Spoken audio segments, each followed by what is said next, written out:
morning, students. This is Lohit Ram SK, Assistant Professor of Commerce, Srimati Shivayar, Government Private College, Pavagada. So, dear students, in the previous session, under the imperfect competition or imperfect market as a structure, we come to know about the monopoly and its types. So, let us move to the another imperfect market structure that is called monopolistic competition. So, it is similar name like monopoly, but it's not a monopoly, but it's purely different from monopoly. So that is monopolistic competition here. So in this session we are going to discuss or know about the monopolistic competition meaning and features in which the monopolistic competition operates. Let us go with the monopolistic competition.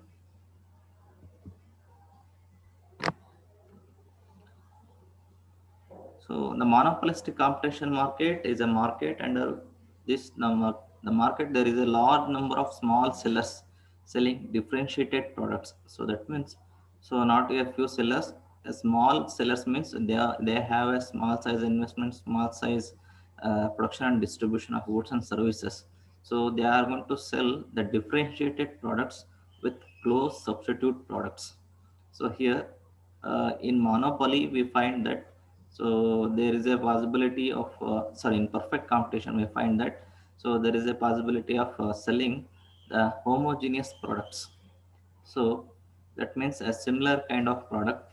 Here in monopolistic competition the sellers going to sell the differentiated products are heterogeneous products. That means so the differentiated products with they are different with their brand name, appearance, color, shape, chemical composition in which they are going to use in that particular product while producing, and their way of advertising or promoting their goods and services is also different, and packing materials. So they are going to sell the differentiated products, but at the same time they have close substitutes for their products. So that means so in the market there will be another alternative product for the existing product with the similar features and characteristics as well as the uses and as well as and the price is also nearby to the existing product. That means they can give a close competition to the one product. So that means so there will be a more competition in terms of the product features.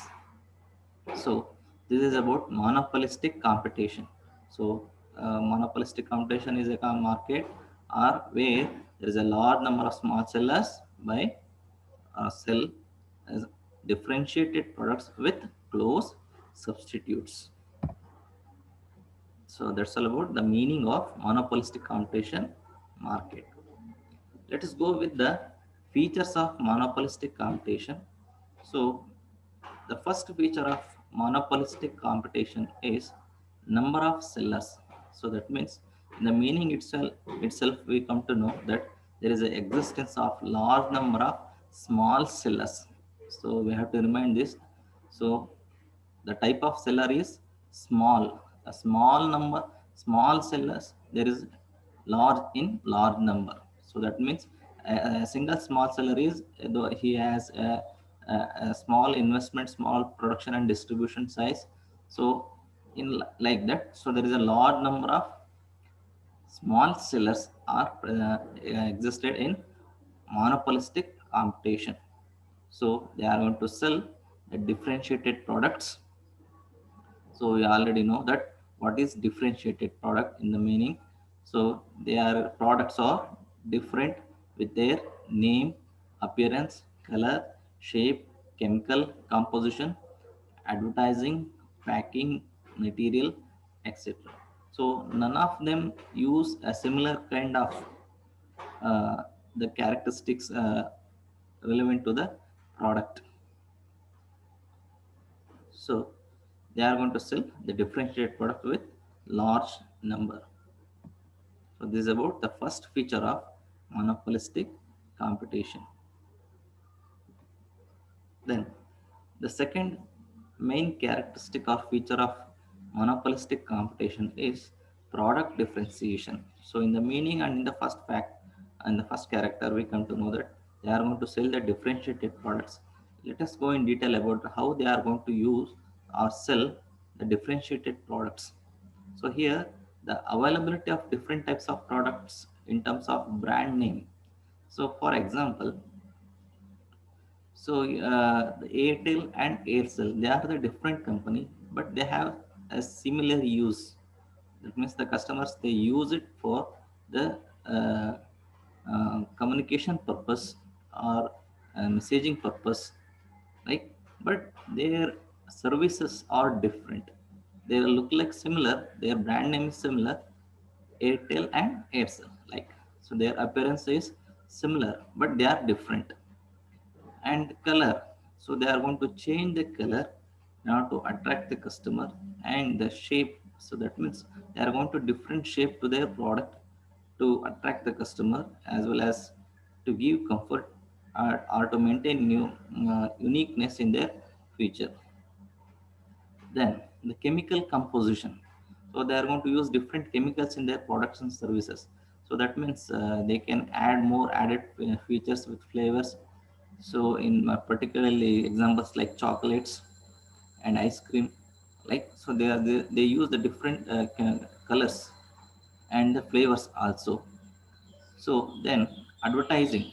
So in advertising, they may use direct advertising, indirect advertising, indoor advertising, outdoor advertising.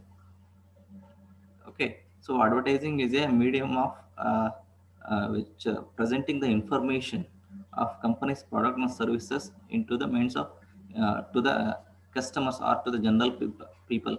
So in which they are going to persuade the people to buy the goods and services, and they are going to educate the people to buy the goods and services. And the packing style is also different from one to another. So they may use different methods, tools, and techniques. So in which their goods and services may be packed. So here the example is given is that chocolates with different colors, name, taste.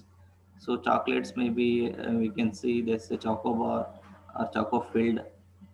Okay, like, so with the different taste and colors with different packs also, we can see the different products in chocolates.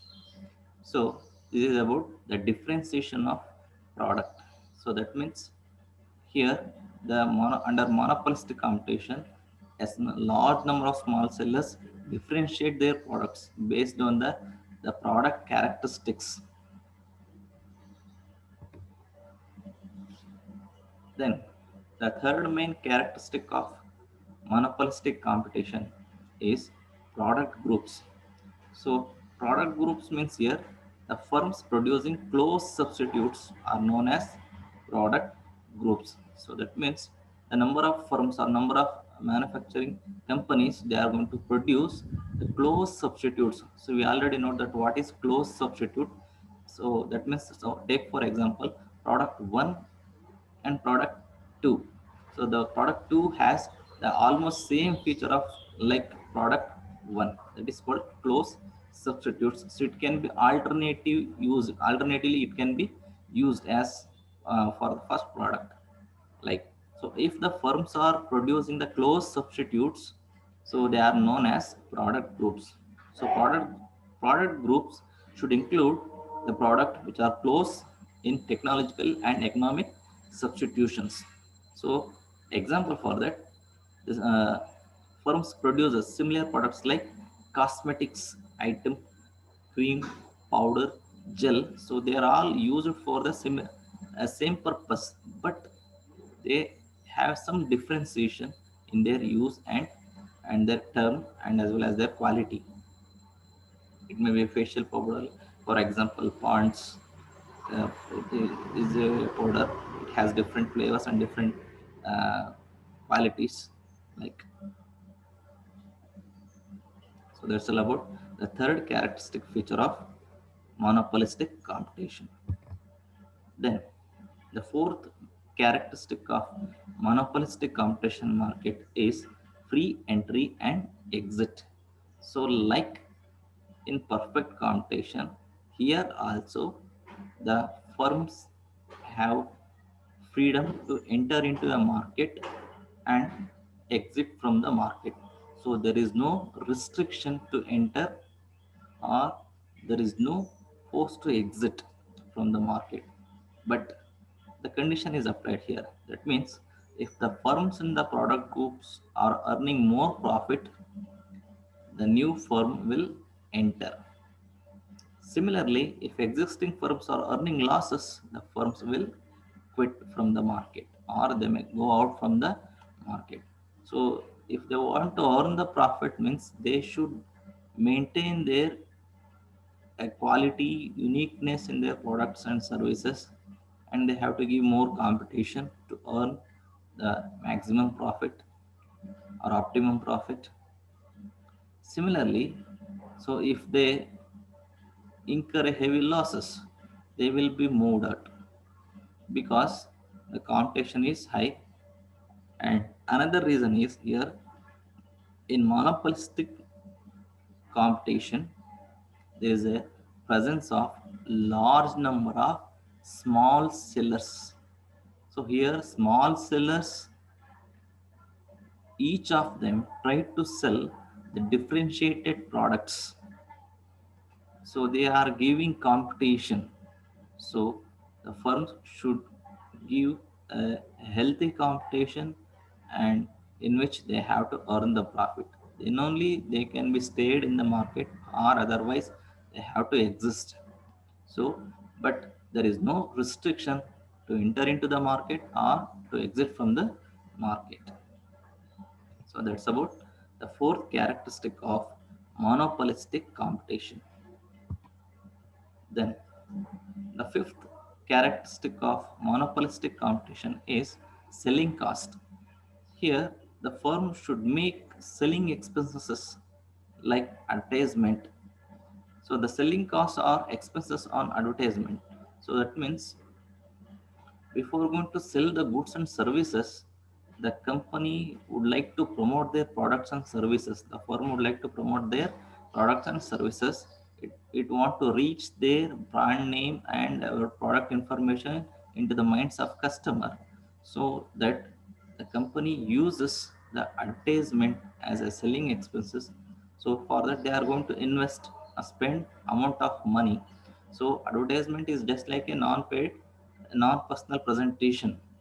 So it's a paid form of non-personal presentation in which the company is going to educate the customer, attract the customer, inform the customer so regarding their products and services.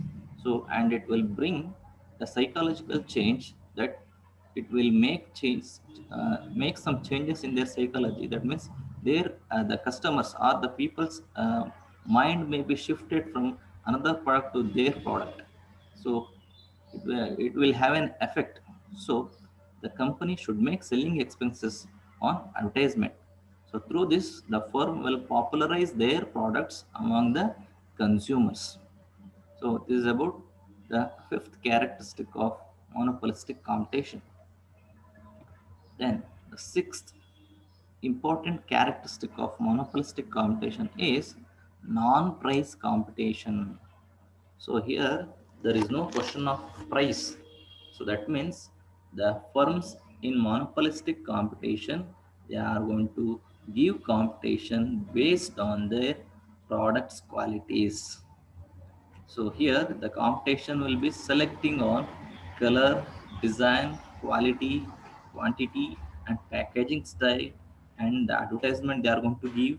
So with all these things, the company is going to compete with other companies or other firms.